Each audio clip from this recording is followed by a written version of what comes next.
디모데후서 2장 1절에서 6절 말씀 하셨으면 한 목소리로 읽겠습니다. 내 아들아, 그러므로 너는 그리스도 예수 안에 있는 은혜 가운데서 강하고 또 내가 많은 증인 앞에서 내가 들은 바를 충성된 사람들에게 부탁하라. 그들이 또 다른 사람들을 가르칠 수 있으리라. 너는 그리스도 예수의 좋은 병사로 나와 함께 고난을 받으라. 병사로 복무하는 자는 자기 생활에 얽매이는 자가 하나도 없나니 이는 병사로 모집한 자를 기쁘게 하려 함이라. 경기하는 자가 법대로 경기하지 아니하면 승리자의 관을 얻지 못할 것이며 수고하는 농부가 곡식을 먼저 받는 것이 마땅하니라. 아멘. 우리가 2026년을 시작하면서 삶 속에서 주님과 함께 걷다라는 주제로 한 해를 시작을 했습니다.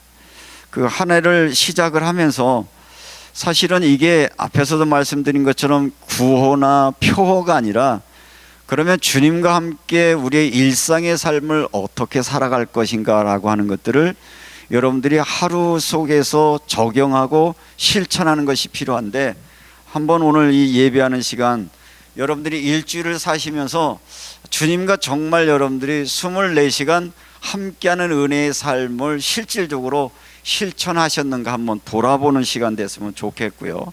그래서 매 순간 여러분들이 아침에 눈을 뜨면 주님, 내가 오늘 주님과 하루를 시작합니다 하시고, 어떤 상황 앞에 서면 주님, 내가 이런 상황을 맞이했습니다 라고 한번 이야기하시고, 그리고 해가 질 때 여러분들이 잠자리에 들기 전에 주님, 오늘 하루도 내가 주님과 함께 했습니다 라고 하는 것들이 점검되고 확인되어지는데 사실은 쉽지는 않죠. 실질적으로 신앙생활 하면서도 날마다 주님과 동행함을 경험한다는 것은 저절로 되어지는 것이 아니라 이것은 훈련과 반복의 연습을 통해서 가능하다라는 사실을 기억을 하면서 오늘 임원 헌신 예배를 드리는 우리 임원들뿐만 아니라 우리 소명교회 모든 가족들에게 어떻게 하면 우리가 주님과 함께 동행하며 살아가는 믿음의 삶을 살 수 있을까 하는 것들을 오늘 주신 본문의 말씀을 통해서 은혜로 부름받은 자라는 제목의 말씀으로 여러분에게 말씀을 증거하면서 함께 은혜를 받으려고 합니다. 주님이 이 땅에 오셔서 공생애를 시작하시면서 주님의 마음속에 당신이 이 땅에 사신 모든 사역들을 잘 가르쳐서 본인이 이 땅을 떠나더라도 대신해서 주님의 사역을 감당할 제자를 키기를 원하시는 마음으로 주님은 제자를 부르셨습니다. 제자를 부르시고 가장 원칙을 세워놓던 것이 뭐냐면 주님이 원하시는 자를 부르사 자기와 함께 하시며, 다시 말하면 제자가 제자 될 수 있는 유일한 훈련의 방법은 주님과 함께를 경험한 사람들이 제자이고요. 나중에 12제자 중에 한 제자가 예수님을 배신하고 떠나갔을 때 12명의 제자를 선택할 때 기준이 뭐였어요? 주님과 늘 함께 하던 자 중에서, 이렇게 말하거든요. 정말 주님의 제자의 기준은 뭐냐? 주님과 함께 해서 그의 삶의 전부를 눈으로 목격하고 사역의 모든 것을 가르침을 받고 실질적으로 예수가 행했던 모든 것을 눈으로 목격하고 체험한 사람들을 제자의 첫 번째 조건으로 삼으셨다는 것을 우리는 볼 수 있는데, 그러려고 하면 21세기를 살아가는 저와 여러분들이 정말 주님의 좋은 제자가 되려고 하면 우리도 주님의 부르심 따라 주님과 함께 동행하는 것들이 일상적인 삶들 속에 체험될 때 실질적인 제자의 삶, 그리스도인으로 삶을 온전히 살 수 있다라고 하는 이 원리를 발견하게 되어집니다. 초대교회들도 시작될 때 보면 초대교회 교인들은 주님이 부활하시고 승천하시면서 마지막 주신 메시지가 뭐였죠? 볼지어다 세상 끝날까지 내가 너희와 항상 함께 있으리라. 그 말씀 하나 남기시고 예수님이 승천하셨어요. 승천하시면서 뭘 말씀하시냐면 예루살렘을 떠나지 말고 내가 약속한 걸 기다리라. 뭘 보내주시겠다고? 성령을 보내줄 것인데, 성령이 충만하다는 얘기는 뭐냐? 주님이 나와 함께 하심을 느끼고 체험하는 게 성령 충만이라고 볼 수 있거든요. 그래서 성령이 저들이 임하고 나니까 저들이 부활하신 예수와 자기와 함께 했던 것처럼 당당하게 믿음을 선포하고 예수가 그리스도임을 선포하는 것들이 초대교회의 모습이었다는 말이죠. 승천 메시지가 볼지어다 세상 끝날까지 너희와 함께 있으리라. 그래서 초대교회는 늘 무슨 약속을 붙잡았냐면, 주님은 지금 나와 함께 계신다. 그런데 실질적으로 초대교회 현상들은 두려움의 현장이었고 핍박의 현장이었고 어쩌면 많은 어려움의 현장이었는데, 그때마다 제자들이 붙들었던 약속은 뭐예요? 주님이 지금 나와 함께 계시다. 주님이 나와 함께 계시다면 풍랑이 일어나도 괜찮고 사단이 역사해도 괜찮고 어떤 문제도 괜찮다. 그래서 우리가 찬양 가사 중에 내 주 예수 모신 곳이 그 어디나 하늘나라, 이 찬양 부르잖아요. 그러니까 신앙의 본질은 뭐냐? 주님이 나와 함께 계시다면 그 어디나 하늘나라, 그 어떤 상황, 그 어떤 환경도 주님이 나와 함께 하심을 믿고 그 속에서 기쁨과 만족과 소망을 갖는 사람들을 그리스도인이라고 말한다고 하는 것인데, 언제부터인가 우리가 이 복음의 핵심들이 약간 오염이 되어지면서 주님의 나라는 어떤 나라, 주님이 함께하는 것, 여기에서 관심이 멀어지면서 나에게 하나님의 나라는 어떤 거냐? 내가 원하는 것이 이루어지는 것, 나에게 편안을 주는 것, 나에게 만족을 주는 것, 그것이 마치 하나님의 나라라고 착각하고 있는 그런 복음의 변질의 현상이 일어나서 오늘날 교회가 위기의 시대라고 말하는 이유는 내 주 예수 모신 것이 그 어디나 하늘나라라고 하는 찬양의 고백이 실질적으로 우리 속에 일어나지 않기 때문에 많은 사람들은 지금도 예수의 이름을 부르지만, 믿음을 가지고 산다라고 하지만 주님의 주신 평강과 은혜의 삶을 누리지 못하는 시대를 살아가고 있다라고 여겨집니다. 두세 사람이 내 이름으로 모인 곳에 너희와 함께 하겠다는 약속.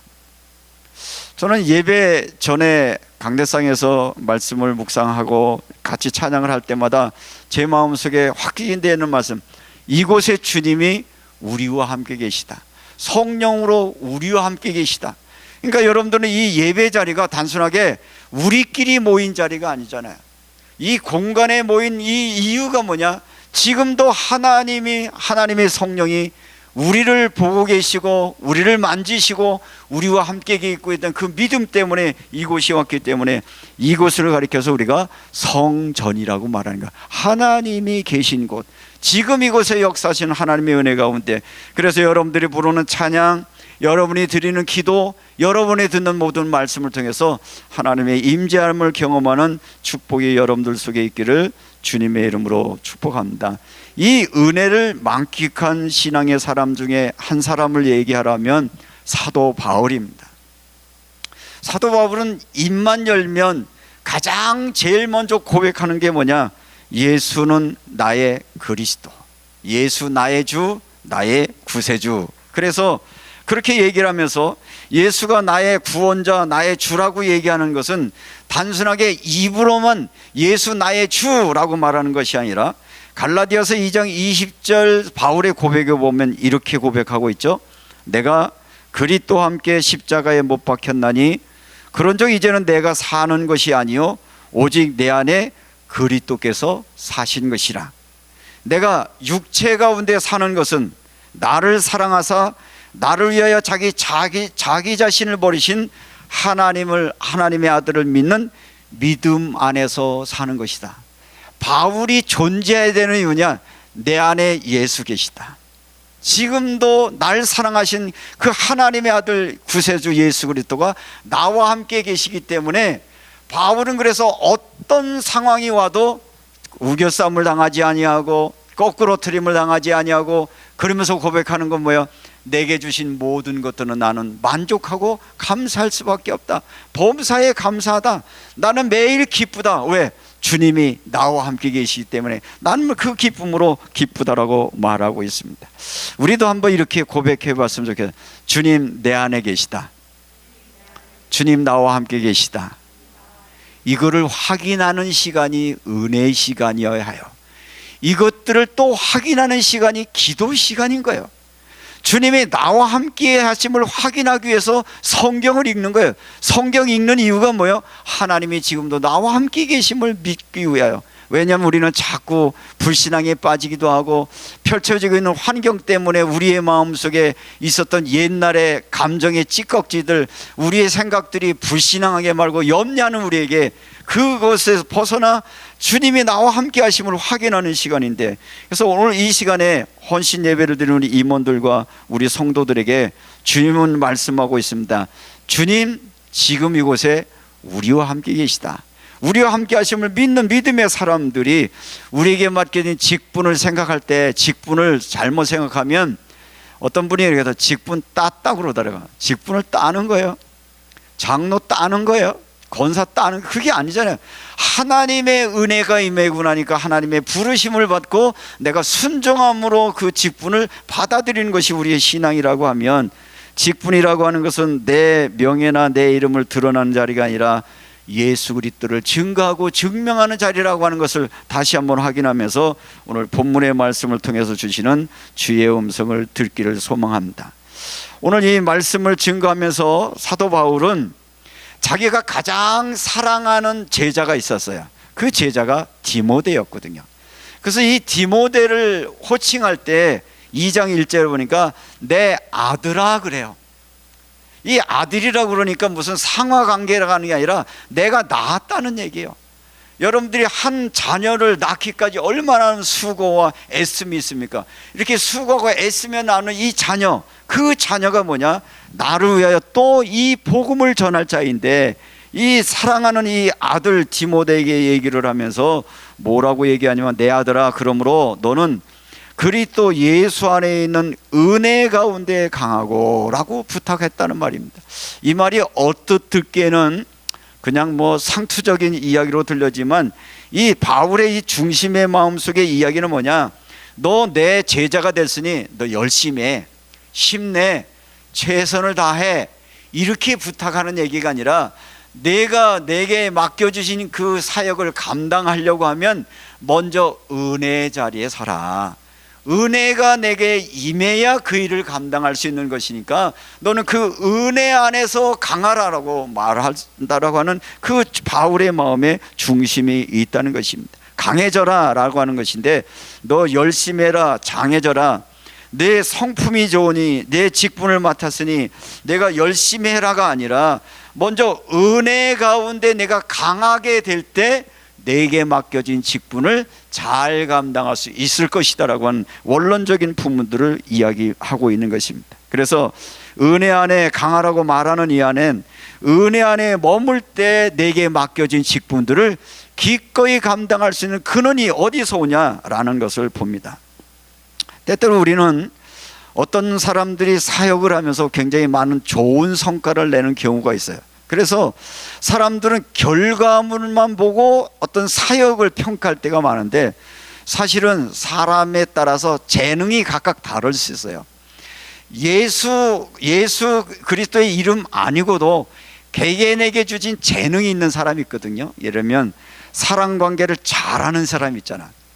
이 사랑관계를 잘하는 재능이 있는 사람은 다른 사람에 비해서 사람들을 설득시키고 사람을 모르고 굉장히 잘할 수 있는 것인데, 그 잘하는 것의 결과만 쳐다보면 자칫 잘못하면 뭐 때문에 이 사람이 맞는가 복음 아닌 다른 결과물 때문에 나중에 모래 위에 쌓은 성처럼 흩어지는 경우가 생긴단 말이죠. 다시 말하면 많은 사람들에게 재능으로 사람을 모을 것이 아니라 복음의 의미를 깨닫고 사람을 모아야 거기에서 누가 나오는 거예요? 제자들이 세워진다라는 것을 말을 한 겁니다. 한때 많은 사람들을 불러 모았는데 나중에 한 지도자가 사라지고 나면 나머지 사람들이 다 흩어지고 마는 경우들이 얼마나 많아요.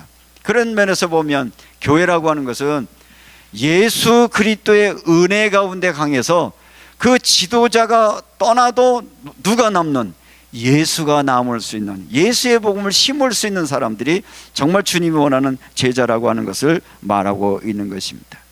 오늘 임원 헌신 예배를 드리면서 그러면 임원이라고 하는 것은 부담이 아니라 하나님이 이미 우리에게 은혜 주셔서 그 은혜에 보답한 마음으로 일하는 사람들의 그 직분이라는 것을 기억을 하면서 여러분들이 이 삶 속에서 예수님과 함께 걷는 것처럼 날마다 주님과 동행함을 경험하시면서 여러분에게 맡겨진 직책에 따라서 여러분들이 할 수 있는 것 최선을 다할 때 하나님의 아름다운 결과와 은혜를 주실 줄로 믿습니다.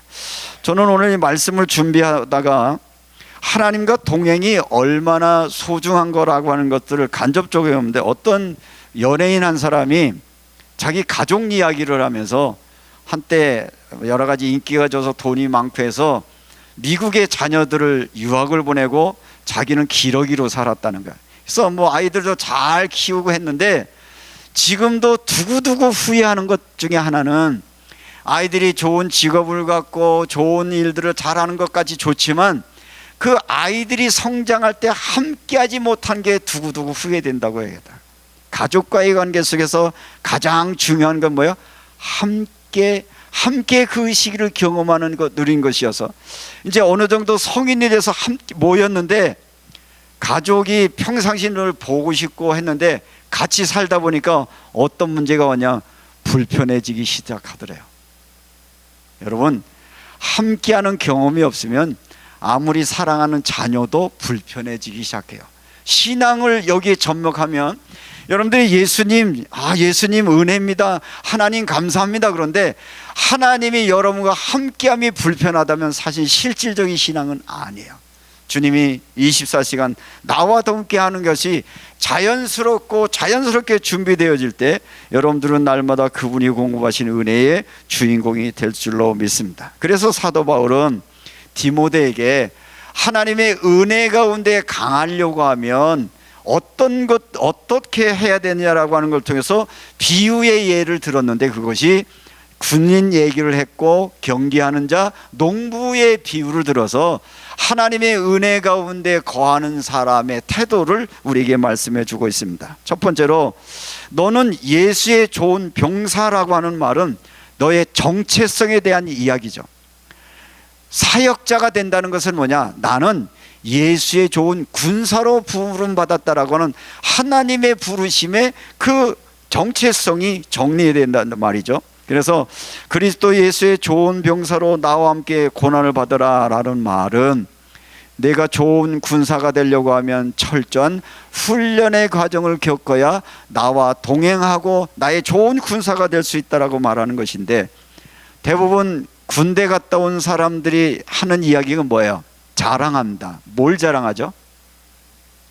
우리 교인 중에 특수부대 나온 분 계신가요?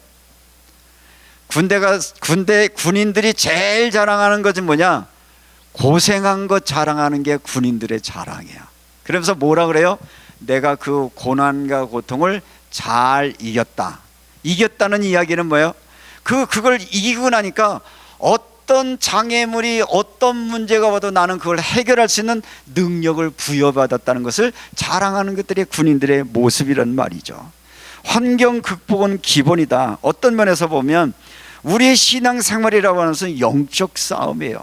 예수의 좋은 군사가 되려고 하면 여러분들에게 와지는 유혹들, 시험들을, 환난들, 이것들을 잘 견디는 훈련을 할 때만 비로소 누가 되는 거예요? 예수의 좋은 군사가 됐고, 좋은 군사가 된 사람이 고통당하는 사람들을 도와주면서 뭐라고 얘기하냐? 야, 이 과정들 잘 견디고 나면 승리할 수 있어. 우리를 승리케 하시는 누가 계시기 때문에, 만왕의 왕 예수 그리스도가 우리의 주 대신이 너 여기에서 이길 수 있어라고 저들을 그 고통 속에서 건져내고 저들에게 힘을 주는 역할을 감당할 수 있다라고 하는 것입니다. 그렇다라고 하면 우리가 신앙생활을 할 때 정말 여러분들의 마음에 드는 것은, 나는 얼마나 철저하게 복음을 가지고 내게 있는 것을 시험에 이기고 있는가 하는 것들을 확인하고요, 이 시험의 과정들을 겪고 나면서 군인이 되고 나면 이 군인들의 특징은 뭐냐? 결정권이 내게 있는 것이 아니라 명령자에게 있게 되어집니다. 여기 예비역 중에 제일 따끈따끈한 우리 진광이가 이제 제대한 지 한 2달밖에 안 됐잖아요. 훈련소 딱 들어가면 제일 먼저 해야 되는 게 뭐예요? 옷을 다 벗습니다. 그리고 이름까지도 반납합니다. 그리고 뭘 부여해요? 번호를 붙여요. 훈련병 몇 번 몇 번. 그래서 뭘 계속 훈련하면 나는 내가 아니야. 예전에 나는 내가 아니라 나는 훈련병이야. 그걸 계속적으로 훈련받는 거거든요. 정말 우리가 예수를 믿는다라고 하는 것은 내 안에 있는 내가 주인이 아니라 예수가 나의 주인이라는 훈련을 받는 게 되는 것이어서 내가 원하는 것이 아니라 주님이 뭐라고 명령하시는 것에 순종하는 사람들이 제자이고 그들이 좋은 군사들이고 그분들이 바로 좋은 임원들이라고 말하면 여러분들이 주님의 이름으로 일할 때 내 이익이나 내 기쁨이나 내 만족이 아니라 이 일이 주님의 나라의 확장과 복음을 위한 것인가를 먼저 생각할 수 있는 우리 임원들이 되어주시기를 주님의 이름으로 축복합니다. 군인들 중에 특별히 훈련이 혹독하다고 하는 특수부대 군인들은 숫자가 문제가 아니에요. 특수부대일수록 굉장히 소수 정예부대로 되어진다는 걸 생각해 보면 오늘날 우리 소명교회 임원들 여러분들이 생각할 때 때때로 교인들이 가지고 있는 노망 중에 하나가 기왕이면 내가 가진 직분을 많은 사람 앞에서 좀 행하고 싶은 마음이 있을 거예요. 그래서 우리도 모르는 사이에 기왕이면 좀 많이 모이는 교회, 힘이 있는 사람들이 있는 곳에서 장로가 되고 권사가 되면 좋을 텐데 작은 교회, 소수의 교회 안에서 직분이 된다는 것은 오히려 자랑이 아니라 부담으로 느껴질 수 있는데 사실은 예수의 좋은 군사라고 말하면 얼마나 많은 사람이 모였느냐가 아니라 얼마나 주님이 원하시는 일들 이루시기 위하여 우리를 부르셨을 때 우리를 뭘로 부르신 거예요? 특수부대원으로 부르셨다. 여러분 그런 마음으로 하시면 됩니다. 그런 마음이 없으면 우리도 모르는 사이에 우리 정체성이 무너질 수 있다는 것을 기억을 하고 군인으로 부름받은 사람은 이 생의 삶에 얽매이지 않는다는 말은 세상 일을 하지 말라는 게 아니라 사명 중심이 흐트러지지 않도록 여러분의 마음을 늘 가다듬으라고 하는 것을 말씀해 주고 있습니다. 임원에게 주는 오늘의 말씀은 우리에게 주신 이 사명은 왜 잘 안 될까 생각할 때 오늘 예수의 좋은 군사 하는 것들 기억하면서 내가 이 직분을 감당하기 위해서 훈련이 필요한데 라고 하는 마음을 좀 해야 되고요.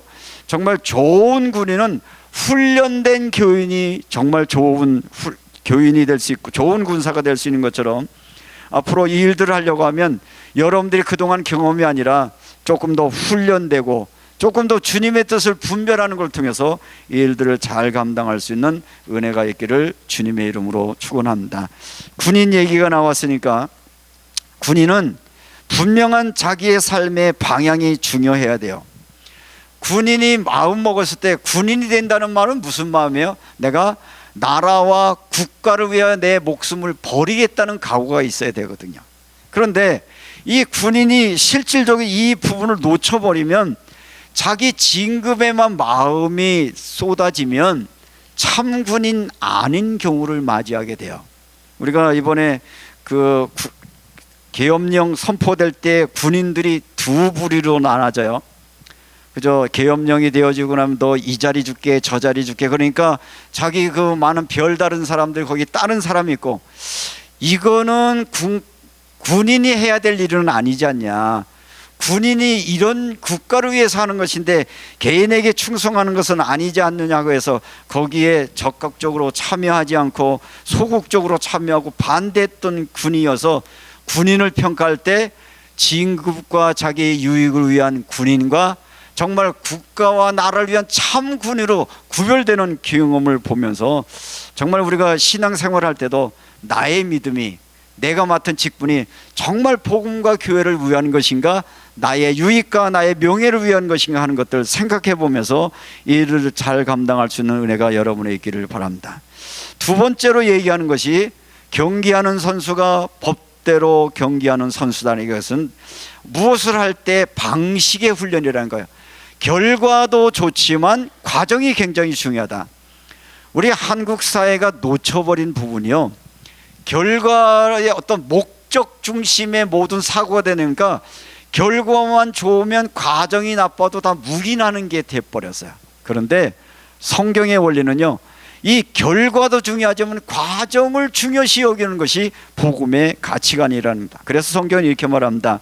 경기하는 자가 법대로 경기하지 아니하면 승리자의 관을 얻지 못할 것이며, 이 과정들이 좋은 결과가 있다 하더라도, 예를 들면 선거에서 당선이 되더라도 선거에 법대로 안 하면 어떻게 된 거예요? 당선된 거를 거기서 자격을 박탈하잖아요.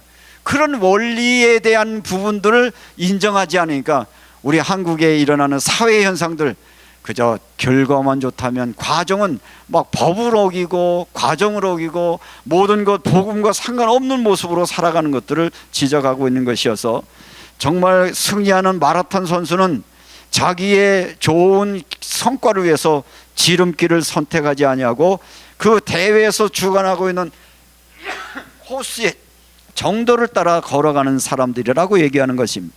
하나님은 성과보다는 방식을 보고 계신다. 그래서 이 방식을 따라서 믿음이 있는 것이고, 그러면 우리 이 방식을 따라 간다라고 하는 것을 어떻게 이해하시면 되냐면, 요한웨슬레 목사는 우리에게 신앙을 얘기할 때 몇 단가지 했는데, 하나님의 선행적 은총, 이미 은혜를 받아요. 우리가 신앙은 은혜를 받았는데, 은혜 받는 거로 머물면 안 되고 은혜 받은 것을 계속적으로 반편할 수 있도록 우리가 성화의 단계가 필요하다는 거예요. 계속 훈련하고 연습의 과정이 필요한 것이고요. 여러분들 궁금하실 텐데, 좋은 성적을 유지하는 선수들이 경기 안 할 때 뭐 하죠? 현역 선수들이 경기 안 할 때 뭐예요? 훈련해요. 근데 우리는 착각해요. 야, 저 선수는 그냥 나가면 이기는 자, 저절로 승리하지 않아요.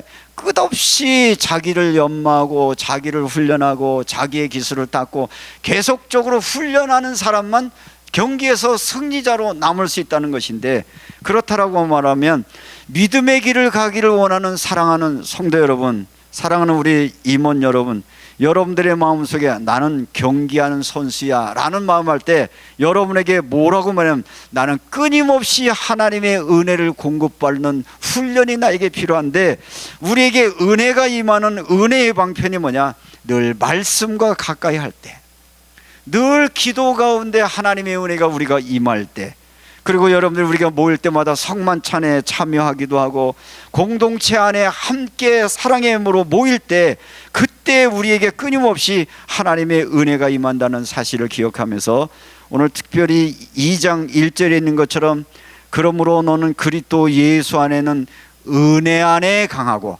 하나님의 은혜가 공급되어야 여러분들이 경기에서 승리하는 경기자처럼 여러분들의 인생의 여정을, 여러분에게 맡겨진 사역을 잘 감당할 수 있다는 것을 기억을 하면서, 매일매일 여러분들이 말씀과 가까이 하시고 늘 기도 가운데 거하시고 우리가 함께 모여 예배할 때마다 하나님의 주신 말씀 가운데 승리하는 임원들 되시기를 주님의 이름으로 축복합니다.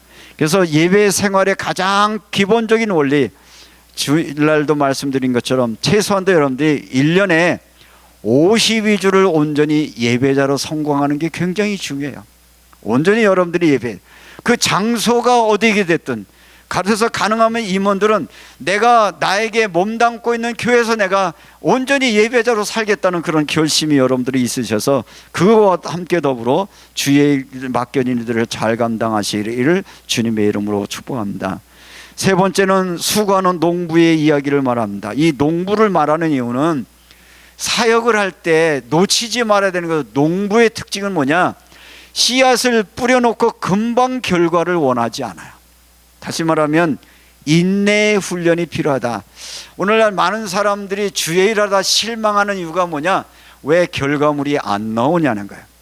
여러분들 임원들도 일을 하다 보면 왜 결과물이 안 오지? 그러니까 이 실망하고 있는데, 씨앗을 뿌린 다음에 밭에 나가서 소리 지르는 농부는 아무도 없어요. 왜냐하면 이 씨앗은 내가 하는 것이 아니라 누가 하는 거예요? 하늘이 씌워주는 거예요. 씨앗은 내가 키우는 게 아니에요. 자연이 키워주는 거예요. 그 배경에는 하나님의 일하심이 일어나는 것이기 때문에 왜 싹이 나지 않았느냐 실망하는 것이 아니라 기다리면서 하나님의 은혜를 구하고 기다리는 은혜가 가진 사람들을 수고하고 농부라고 하는 것인데, 농부는 압니다. 자라게 하시는 분은 하나님이시더라고. 여러분들에게 맡겨진 직분, 여러분이 하고 여러분의 수고가 금방 대가로 나오지 않다 하더라도 하나님이 일하고 계시고 역사하시면 이 일들 이루실다라고 하는 그 소망 가운데 여러분들이 잘 감당하시고, 당장 눈앞에 보이는 결실과 어떤 결과물이 보이지 않아도 이 모든 수고의 대가는 결국 누가 이루실 것은 하나님이 이루심을 기억하고, 여러분들이 드려지는 헌신, 여러분들이 수고, 여러분들이 땀방울, 이 모든 것들을 하나님이 사용하셔서 하나님의 교회 복음 위에 쓰신다는 것들을 기억을 하면서 낭망하거나 실망하지 않고 인내하며 믿음의 일들을 잘 달려갈 수 있는 임원들 되시기를 주님의 이름으로 축복합니다. 이제 말씀을 결론적으로 말씀드리면, 임원으로 섬긴다는 것, 부르심 받은 제자로 산다라고 하는 것을 말할 때 우리의 힘으로 하는 것이 아니라 우리는 하나님의 은혜 받고 일하는 사람들이라는 것을 기억을 하시면서, 내가 하나님의 은혜 받고 살려고 하면 나는 군인처럼 매일처럼 나를 훈련하고 복종하는 훈련이 여러분들 속에 있으셔서 하나님의 말씀이 여러분에게 말씀하실 때 아멘하고 순종할 수 있는 그 은혜가 있기를 주님의 이름으로 축복합니다. 경계하는 자가 법대로 하는 것처럼 우리 신앙의 원리의 법이 있어요. 말씀 가운데, 기도 가운데, 성령의 인도 가운데 그렇게 하시고, 또 마지막으로 수고하고 농부있는 것처럼 우리가 하는 모든 일들을 하나님이 잘하게 하시고 열매 맺게 한다는 그 소망 속에 2026년 사명 잘 감당하셨다가 우리가 한 해를 마감하는 날, 주님이 하셨습니다. 우리가 정말 고백하는, 주님의 은혜로 일했습니다, 주님이 했습니다라는 고백이 여러분에게 들려지는 좋은 역사가 있게 하여 주시기를 주님의 이름으로 축복합니다. 기도하겠습니다.